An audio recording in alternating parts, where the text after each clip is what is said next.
بسم اللہ الرحمن الرحیم، اللہ کے نام سے شروع جو نہایت مہربان اور رحمت والا۔ الحمدللہ نحمدہ ونستعینہ ونستغفرہ، تمام خوبیاں اللہ تعالیٰ کے لیے ہیں، ہم اسی کی حمد کرتے ہیں، اسی سے مدد مانگتے ہیں اور اسی سے معافی چاہتے ہیں۔ ونعوذ باللہ من شرور انفسنا ومن سیئات اعمالنا، من یہدہ اللہ فلا مضل لہ ومن یضللہ فلا ہادی لہ، واشہد ان لا الہ الا اللہ شہادۃ تکون للنجاۃ وسیلہ۔ اور اپنے نفسوں کی شرارت اور اپنے اعمال کی برائیوں سے رب کی پناہ مانگتے ہیں۔ جسے اللہ ہدایت دے اسے کوئی گمراہ کرنے والا نہیں، جسے اللہ تعالیٰ گمراہ کر دے اسے کوئی ہدایت دینے والا نہیں۔ میں گواہی دیتا ہوں کہ اللہ کے سوا کوئی معبود نہیں، ایسی گواہی جو نجات کا وسیلہ ولرفع درجات کفیلہ اور بلندی درجات کی ضامن ہوں۔ واشہد ان محمدًا عبدہ ورسولہ صلی اللہ تعالی علیہ وسلم، اور میں گواہی دیتا ہوں کہ امام الانبیاء حضرت محمد صلی اللہ علیہ وسلم اللہ کے بندے اور اس کے سچے رسول ہیں۔ الذی بعثہ وطرق الایمان قد عفت آثارھا وخبت انوارھا ووہنت ارکانھا، جنہیں اللہ تعالیٰ نے اس وقت بھیجا جبکہ ایمان کے راستوں کی نشانیاں مٹ چکی تھیں اور ان کی روشنیاں بجھ گئی تھیں اور ان کے کنارے کمزور وجہلا مکانھا اور ان کی جگہ نامعلوم ہو چکی تھی۔ فسیدہ صلوات اللہ علیہ وسلامہ من معالمہا ما عفا وشکا من العلیل فی تائید کلمۃ التوحید من کان علی شفا واوضح سبیل الہدایہ لمن اراد ان یسلکہا واظہر کنوز السعادہ لمن قصد ان یملکہا۔ حضور پر اللہ تعالیٰ کی رحمتیں اور سلام نازل ہو کہ آپ نے اسلام کے مٹے ہوئے نشان اونچے کر دیے اور کلمہ توحید کو تقویت دے کر ان بیماروں کو شفا دے دی جو کنارہ پر تھے، یعنی جہنم کے کنارے پہنچ چکے تھے، اور راہ ہدایت کا راستہ ان کے لیے صاف فرما دیا جو اس پر چلنا چاہے، اور خوش نصیبی کے خزانے ان کے لیے ظاہر فرما دیے جو ان کا مالک ہونا چاہے۔ اما بعد فإن التمسک بہدیہ لا یستتب الا بالاکتفاء لما صدر من مشکاتہ والاعتصام بحبل اللہ لا یتم الا ببیان کشفہ۔ پس حمد و صلات کے بعد جاننا چاہیے کہ حضور صلی اللہ علیہ وسلم کی سیرت کا مضبوطی سے حاصل کرنا ناممکن ہے بغیر اتباع کیے ان احادیث کے جو آپ کے سینہ مبارکہ سے صادر ہوئیں، اور اللہ کی رسی کا مضبوطی سے تھامنا ممکن نہیں بغیر اس کے واضح بیان کے۔ وکانا کتاب المصابیح الذی صنفہ الامام محی السنہ کامع البدعہ ابو محمد الحسین ابن مسعود الفراء البغوی۔ اور چونکہ کتاب مصابیح جو سنت زندہ کرنے والے بدعت اکھیڑنے والے امام محمد حسین ابن مسعود فرا بغوی رحمۃ اللہ علیہ کی تصنیف ہے، اللہ تعالیٰ ان کا درجہ بلند کرے،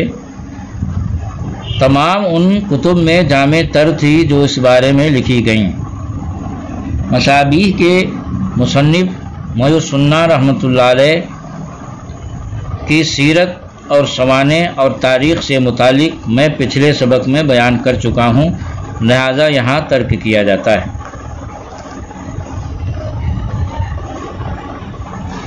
رفع اللہ درجتہ، اللہ تعالیٰ ان کے درجات کو بلند فرمائے۔ واثبت لشوارد الاحادیث ووابدہا، اور شوارد و عوابد حدیثوں کی محافظ تھی، یعنی مصابیح کتاب۔ شوارد شاردہ کی جمع، عوابد عابدہ کی جمع، جس کے معنی شوارد شاردہ کی جمع بمانا نافرہ بھڑکا ہوا جانور، یعنی وہ حدیثیں جو لوگوں کے ذہنوں سے قریباً جا چکی تھیں، لوگ انہیں قریباً بھول چکے تھے، جیسے بھڑکا ہوا جانور اپنی جگہ سے بھاگ جاتا ہے۔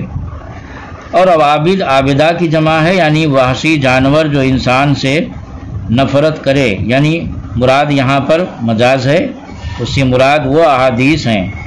جن کے مضامین فہم سے بالا تر ہیں، سمجھ میں نہیں آتے،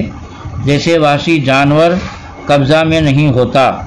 یعنی مصابیح ان احادیث کی جامع ہے جنہیں لوگ بھول چکے تھے یا ان کی تقریر یا مضامین سے قریباً مایوس ہو چکے تھے۔ لہذا شوارد اور عوابد کا معنی یہاں پر مجازی مراد ہے۔ چونکہ ولما سلک رضی اللہ طریقہ الاختصار وحذف الاسانید تکلم فیہ بعض النقاد وإن کان نقلہ وإنہ من الثقات، چونکہ مصنف نے طریقہ اختصار اختیار کیا تھا اور اسنادوں کو چھوڑ دیا تھا، اس لیے اس بارے میں بعض ناقدین نے چیمی گوئیاں کیں، اگرچہ مصنف کا نقل فرما دینا ہی اسنادوں کی مثل ہے کیونکہ وہ معتبر ہیں، لیکن لیسا ما فیہ اعلام کالاغفال فاستخررت اللہ واستوفقت منہ فعلمت ما اغفلہ فاودعت کل حدیث من فی مقرہ، کیونکہ وہ معتبر ہیں مگر نشانیوں والا راستہ بے نشان راہ کی طرح نہیں، اس لیے میں نے اللہ سے خیر اور توفیق مانگی اور ان کے بے نشانوں کو نشاندار بنا دیا کہ اس کی ہر حدیث اپنے ٹھکانے میں ویسے ہی رکھی جیسے ماہر عادل حافظ اماموں نے روایت فرمائی۔ مثل ابی عبداللہ محمد ابن اسماعیل بخاری، مثلا ابو عبداللہ محمد ابن اسماعیل بخاری اور ابی الحسین مسلم ابن حجاج القشیری اور ابو الحسین مسلم ابن حجاج قشیری و ابی عبداللہ مالک ابن انس الاصبہی اور امام مالک ابن انس الاصبہی و ابی عبداللہ محمد ابن ادریس الشافعی اور ابو عبداللہ محمد ابن ادریس شافعی رحمۃ اللہ علیہ اور ابی عبداللہ احمد ابن محمد ابن حنبل الشیبانی اور ابو عبداللہ احمد ابن محمد ابن حنبل شیبانی رحمۃ اللہ علیہ و ابی عیسیٰ محمد ابن عیسیٰ اور ابو عیسیٰ محمد ابن عیسیٰ یعنی امام ترمذی رحمۃ اللہ علیہ نے جس کو روایت فرمائی، و ابو داود سلیمان ابن اشعث سجستانی رحمۃ اللہ علیہ اور ابو عبد الرحمن احمد ابن شعیب نسائی